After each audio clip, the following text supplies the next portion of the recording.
think I trust you with the clicker. Are you going to help with the candy? Because you're awful close to the candy. Yeah, that seems risky enough, right in and of itself. Oh, don't worry. I have to do the clicker because I know when to click. Yeah, but Otherwise, I'll be like the guy on stage going, Huck, can you go to the next slide, please? You can just say click and I'll go, yep. Or you can do a hand thing. Okay, so I've been trying to sales pitch Pastor Phil up at IRBC, so y'all need to pretend to be enthusiastic. Yes! Yeah, that's it. So, liver with candy.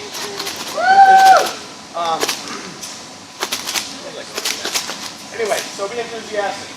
Oh, clever little joke, right? Little ice warmer for you. Icebreaker. Ice warmer. Sorry, I've had this annoying cold. Started Sunday night a little bit, and then Tuesday I was not wanting to even work, but I work from home, so there's no staying home sick because you're already home. And today I'm on the downhill slope. A young lady was through evangelizing in a large city. A man approached her and pointed the Bible in her hand and said, "You surely don't believe that stuff, do you?" "Well, yes, actually I do," she replied. "But that book is full of nonsense," he insisted. "Surely you don't believe that a man could live inside a fish?" "Yes," she replied, "I do believe that Jonah lived inside the belly of a fish." "But that's ridiculous. How is that possible?" "I don't know," she replied. "When I get to heaven, I'll ask Jonah." "What if Jonah's not in heaven?" he retorted. "Then you ask him." You just got burned. Isn't that cute? I found that online someplace. I thought that was funny. Do you have a question already? I mean, start yet.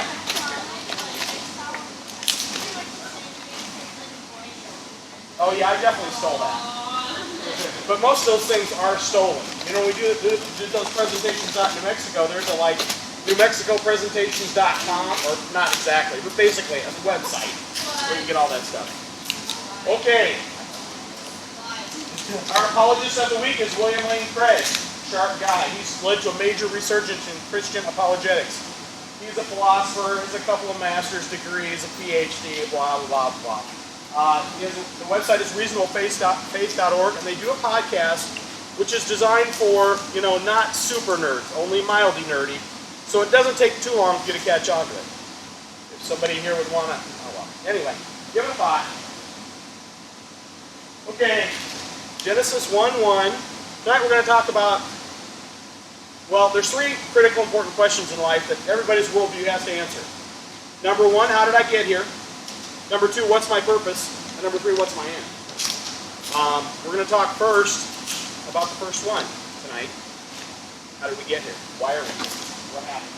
In the beginning, God created the heavens and the earth. The heavens declare the glory of God, and the firmament shows His handiwork. This is telling us, hey, look around. It should be obvious that this just didn't happen. We're going to talk about the beginning of the universe. Science believes generally that the universe is somewhere around 13.6 billion years old. And what I want you to understand is, for the purposes of this discussion, it is immaterial whether you believe the earth and the universe are old or young. I'm not trying to light a fire under Ken Ham or rattle anybody's cage. It doesn't make any difference. The universe began to exist, whether it started 15 minutes ago or 15 trillion years ago, for this argument is immaterial. I would suggest when you engage with skeptics that you say, I'll spot you, let's assume that you're correct, because it doesn't make any difference. So nobody go home and tell their parents I said heresy. Or you can, but... Okay, what did Paul say with falsified Christianity? Anybody remember? Where is it? Yeah. Ooh. The first is good. Negative. Yes. Well, you're just going to keep going until you hit one? It's 1 Corinthians 15. It's like the first 20 verses Paul's building this massive argument about what would falsify Christianity.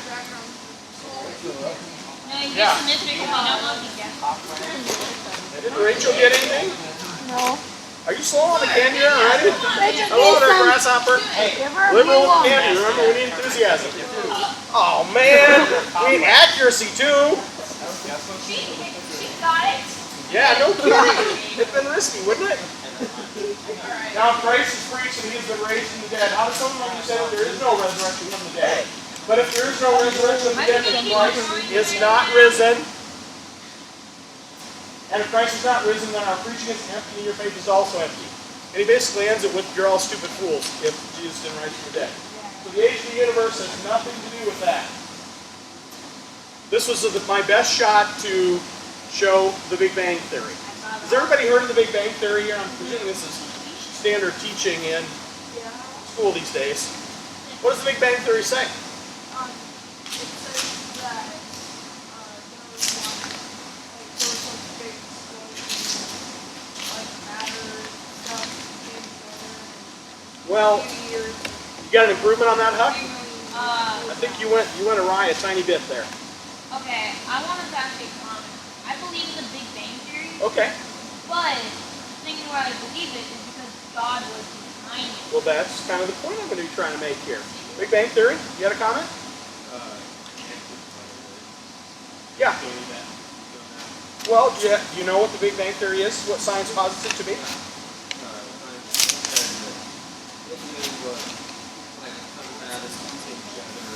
Okay, we're all wandering a little bit. Let me explain to you what the Big Bang Theory posits. Let me backtrack just a moment. Have any of you heard the term creation ex nihilo? E-X space N-I-H-I-L-O. Latin, I think. It means from nothing. The Big Bang Theory posits, and it's generally accepted now, that the universe began from nothing. At one point in time, as you rewind the film, it's that bad? You're yawning already? You're killing me. That'll make for a funny moment on video. Thanks. Anyway, Big Bang says that at one point in time, some time ago, there was nothing. When I say nothing, all space, all time, and all matter came into existence. So there were not existing atoms to combine. There was nothing. When you rewind the film goes back and all matter condenses into a space. The equations break down when you get near the size of one atom. Okay? The entire universe began to exist from this very small condensed space. And there was nothing before that. But again, Big Bang Theory has nothing to do with evolution. Don't let that sidetrack you. Evolution also wouldn't falsify Christianity, but don't conflate Big Bang Theory and evolution. They have nothing to do with one another. Sometimes Christians mix those. Sometimes people hear Big Bang Theory and they freak out. No. The Big Bang Theory corresponds precisely with Genesis. What'd you say? I don't know. It's whatever the internet would give me that I thought would convey evolution. I think it's an iPhone 6. It's an iPod. Or iPad. I think it's iPhone 6 Plus. Maybe it's an iPhone 6 Plus Plus. I think it is an iPad. Oh, you think? That would be nice. That'd be the right size for me.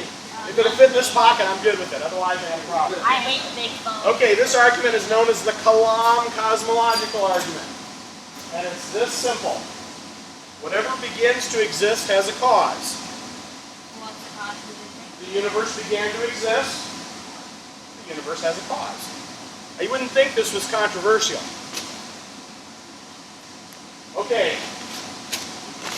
Aristotle was the first one to kind of talk about this. He posited what's called an unmoved mover or a prime mover. He recognized that if the universe started, it had to have a starter. Yes? I might be saying this to you, but wasn't he the one who found out that the sun was actually in the middle? Ooh, I don't know. That's what's called a heliocentric worldview, if I remember right. That the sun was in the center of everything rather than or the earth. What? Yeah, I know what you're talking about, but I don't. It might have been. Was it? Yeah. All right. He's a smart guy. Was a smart guy. I guess I should say past tense. We're talking 3.2. Kalam is an Arabic word for discourse. A guy named Muhammad al-Hazili refined the argument, and now it's a standard argument that William Lane Craig uses to demonstrate, to argue for the existence of God. And I've seen him do that a number of times in his persuasion. What makes a good argument? If the premises are more likely true than false, and the conclusion follows from the premises, it's a good argument. So what we have to do is look at the premises and see if they're likely true. Premise 1, whatever begins to exist has a cause. So let's think about this. If I'm standing here and all of a sudden a basketball started bouncing right here, would you agree with me that that basketball didn't just randomly appear? Something caused it to be there. Things generally don't happen with no cause, uncaused. This is called the principle of causation. If Josh and I are walking out here and we see on the ground in front of us a glowing orb the size of a basketball, glowing, oh, let's say orange. And Josh says, where did that come from? And I say, well, sometimes glowing orbs just appear. He would reasonably say, well, that's absurd. There has to be a reason something caused it to be there. Consider that, as we're talking now, if you think that a universe could spontaneously begin to exist, why don't pizzas spontaneously begin to exist? Why isn't a Casey's Pizza appearing at my house right now? Or more interestingly, yeah, right here would be better yet. Yeah, there you go. Or, this is a question that William Lane Craig always asks the college audiences, do any of us think that while we're here talking, in our living room, a horse has appeared and is pooping on our carpet? No, we really don't think that's the case. So if horses can't spontaneously begin, and basketballs and glowing orbs, then it seems reasonable that probably universes don't begin to exist either. Okay, premise 2. This one gets a little bit trickier. At one time it was thought that the universe was eternal. Oh, hey, that slide is even smarter than I am. Hard to believe though it is. Okay, I'm going to show you a problem with that. I'm going to watch my time. I need a victim. Me. You want to be a victim? Okay, okay. You're already checking candy, huh? Here, let somebody else be a victim. Okay, I need a kind of a semi. I can actually do 2 victims. Come here. Okay, now I want you to pretend, and you're not going to. Let's take like 5 steps forward. The crack's the perfect spot. Okay, I want you to pretend that we're in a race. The track is going that way, and the track is behind us. And when I say go, you're going to take off that way. Now, spoiler alert, you're not actually going to. But I'm going to illustrate a point here, hopefully. I had this all set up for you, Rachel, when I taught over there, but you were laid up. You had the bum wheel, so I couldn't do it. Oh, sorry, no, I can't do. You do, but don't tell anyone. Okay, so here we go. Are you ready? Sure. 3, 2, 1. Step back 1 step. Okay. 3, 2, 1. One more step back. You would. All right. 3, 2, Did you step back 1. No, you don't have to. You're dismissed. You go sit down. Okay, here's the question. If the universe has existed infinitely, and the track is time, that's forward, that's backwards, when do I get to this point in time? So yeah, you tracking? Got an answer? When do I get to this point in time if there's an infinite number of moments in time behind me? Never. Bingo! That's exactly correct. I'm getting a piece of cake Never. with somebody random now. Right here. This is known, Catch! philosophers call this an infinite regress. Okay, if there are an infinite number of moments in time in the past, you never arrive at the moment that you're at. So there has to have been, you can quiz me about it later, Erica. It's a weird thing to wrap your mind around, trust me. I have a whole deal on infinity and the concept of an actual infinite, but we don't have time and it's mind-blowing. And I mean, I stole it because it's hard to wrap your brain around some of these things. But philosophers have known about this for a long time. They thought, well, wait a minute, how would you ever get to today if there's always more yesterdays? You never would. Wait, there's always more yesterday, and how did this ever start? Because at one point, there weren't yesterdays. Oh! Bingo! There was a beginning. I just saw a light go on. Did everybody see that light go on? That's awesome. You know what I've always hated about time machine movies or shows? Is that, say you did a time machine, well then somebody before you would have had to go on a time machine. So you never know what point of history you're in. Well, plus you have the problems of running into your parents in the past. And what was the movie? Project Almanac. Yeah, Back to the Future. All I can remember is the song. Yeah, Johnny Be Good? Yeah, and he goes on that rockin' guitar solo at the end. And he says, trust me, your parents are going to like this. Like that also. You what? Project Almanac. Ooh, I don't know Project Almanac. It's really good. Yes? Doctor Who states that if you touch yourself from the past, you're gonna cause a rip in time and space. Yeah, there can be all sorts of weird things. I'm sure. I don't believe in it though because it's never been created. So I can't believe Yeah, well, anyway.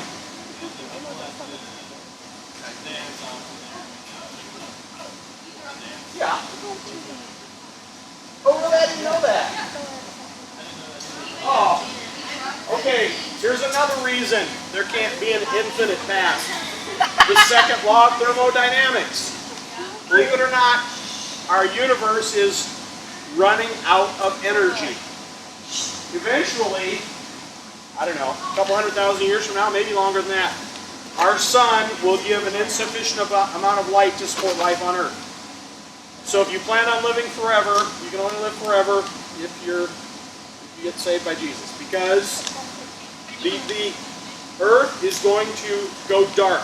In fact, the entire universe will go dark. Now, I said it runs out of energy, and Keith Nearing corrected me. He said it just changes to a different form. But it ceases to provide light and heat, which as far as we're concerned is the same. If you envision the universe as a wind-up toy, and you set it down and you let it loose, there is a point at which the spring won't spring anymore, and you'll be done.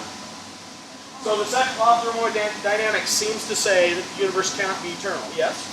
That's just like if something is in motion, it can't stop unless there's another force. Well, it will eventually stop because of friction. Not just emotion, will save motion until an outside force. Oh, we got some nerds here. I like this. We're semi-nerds. Figure it out. Okay, we live in an expanding universe. I don't like that. The universe is getting bigger all the time. In 1912, a guy named Vesto Slipher figured out something called the redshift. Does anybody know the phenomena that happens when you hear the train whistle coming to you, the change in tone and pitch? That kind of thing? Well, like when it's dark. That's called the Doppler effect. Have you guys heard of that? The Doppler effect? Redshift is the same way.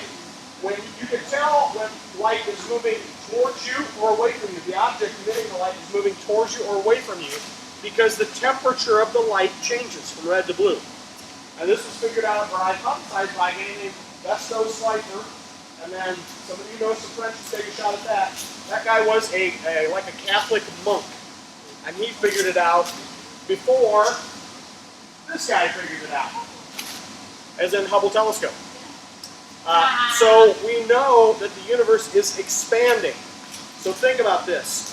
If things are moving away from you and have been moving away from you, when you rewind the film, they all come back to a center point. Baseball. In baseball, it has that one part with I can't believe you'd know that movie. You're too young by a long shot. I didn't. It is funny. It's funny. It is funny. Y'all The Darth wanna Vader, smell pizza? dark helmet, right? Dark helmet, Yeah, that is so funny. Rick Moranis. Yeah, Pizza Hut. Oh, when I show this to Phil, he'll definitely want to have you come up, I'm sure. What are you talking about baseball? Okay. Because I thought of that when Darth Helmet's trying to watch the movie calm down, they put in the movie Spaceballs and it's like forward it, and then it forwarded it to right where. Oh, to actual time? Yeah. I didn't remember that. I don't remember quite that well. What? Okay, eternal universe. Infinite regress seems to be a problem. Second law seems to be a problem. The universe is expanding, that seems to cause a problem. Cosmic radiation. Okay, believe it or not, these two guys worked for Bell Labs, Arno Penzias and Robert Wilson, in 1963. They were using a radio telescope, and they found this weird interference, and they didn't know what it was, and I'm not making this up when I tell you, there was chicken poop on the telescope, and they thought it was the chicken poop causing this problem. So they got the thing cleaned up, and they still saw this radiation, this background, static, you might say.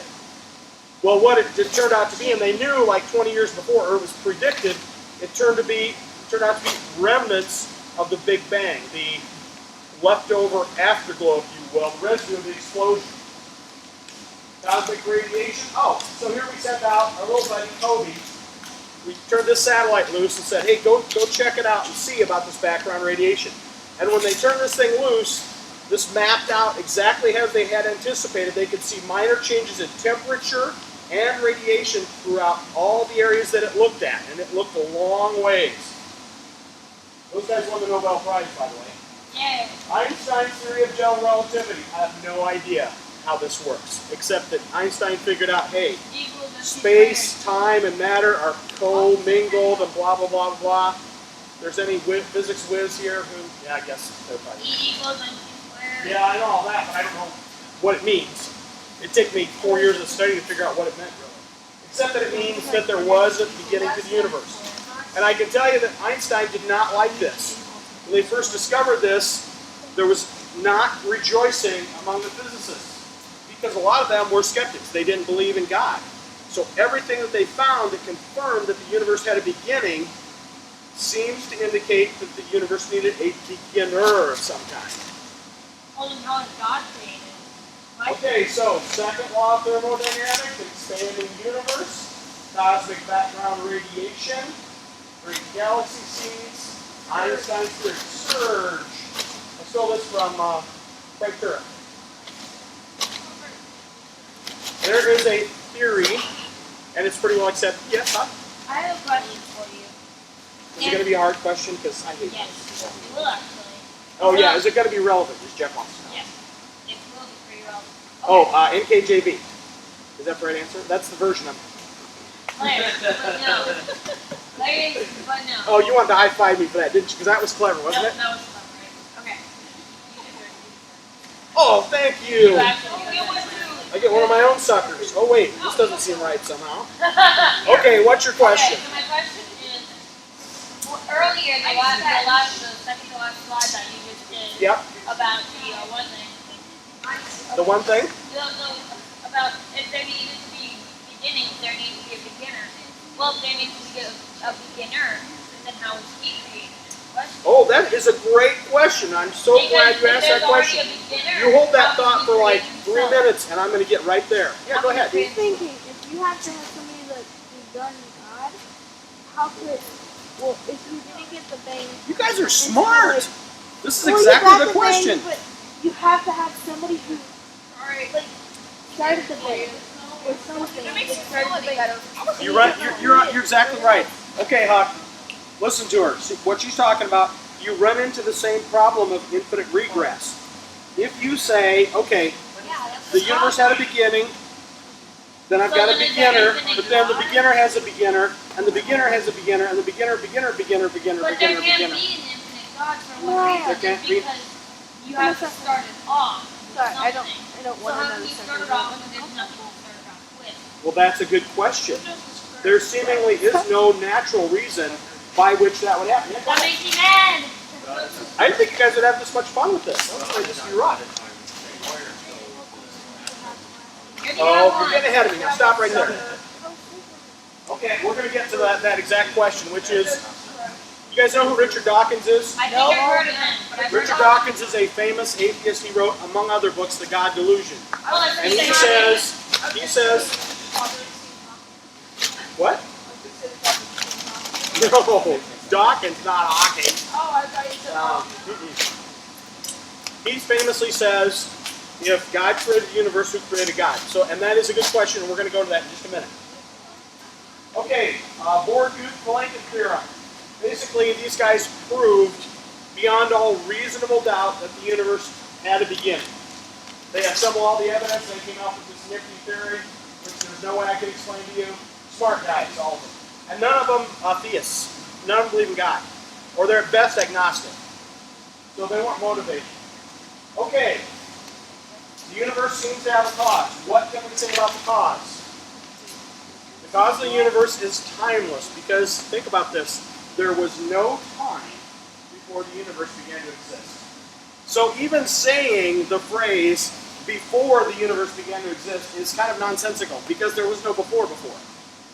I know, it's hard to think of, but trust me. The cause of the universe is not spatial. Because there was no space, there was no matter, there was nothing. So you've got an timeless, immaterial, those are what we know about our cause so far. I think powerful would be an understatement, because you can consider what would be the power required to create one planet, but to create a universe. That's We don't even have, I don't remember what they say, human beings can comprehend numbers up to like 100 or something. But once you start adding so many zeros, we just lose all sense of scale. We have no real perspective on what that means. So, power beyond belief. You have a question for me, huh? No, I was going to say, is it bad if I feel like I'm in the Matrix when I ask my last question? You think you're in the Matrix? Yes, yeah. What if I told you? This is Let me Can I have finish. a red pill? Which one are you supposed to take? I can never remember. I think it's the red pill. The red one? Yeah. Yeah, I don't remember. I know there's red pill. The cause of the universe is eternal and uncaused. Okay, so now to your earlier question about who caused God. I want you to think about this. What you're asking there, philosophers call this a malformed question. In other words, it says, who caused the uncaused cause? You see what I mean?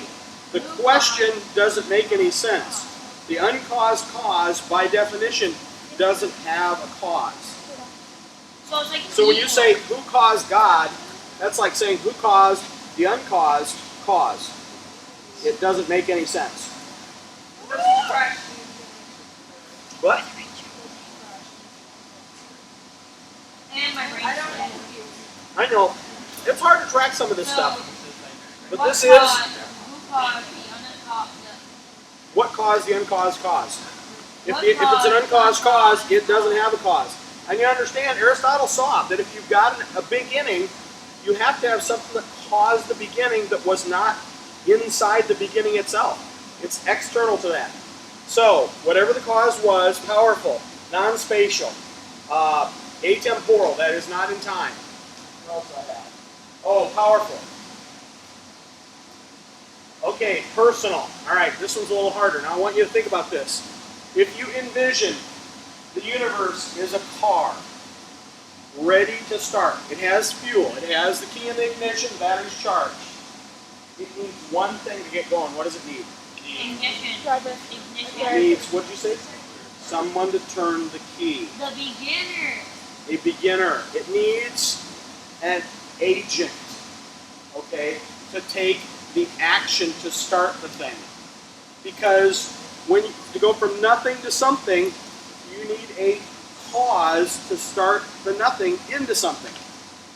And that requires an agent of some sort. Now, I'll grant you that personal is probably pushing it a little bit.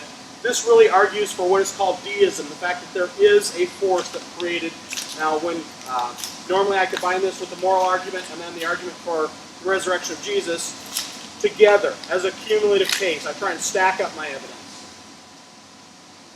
So when you put this all together, it sounds a lot like, in the beginning, God created the heavens and the earth. I know I did that well. I proved right along. I think that's, yeah. Yay! What did I skip? Anything? How Who did that? Good questions. Wow. Why are we giving candy to random people? Why not? Yay!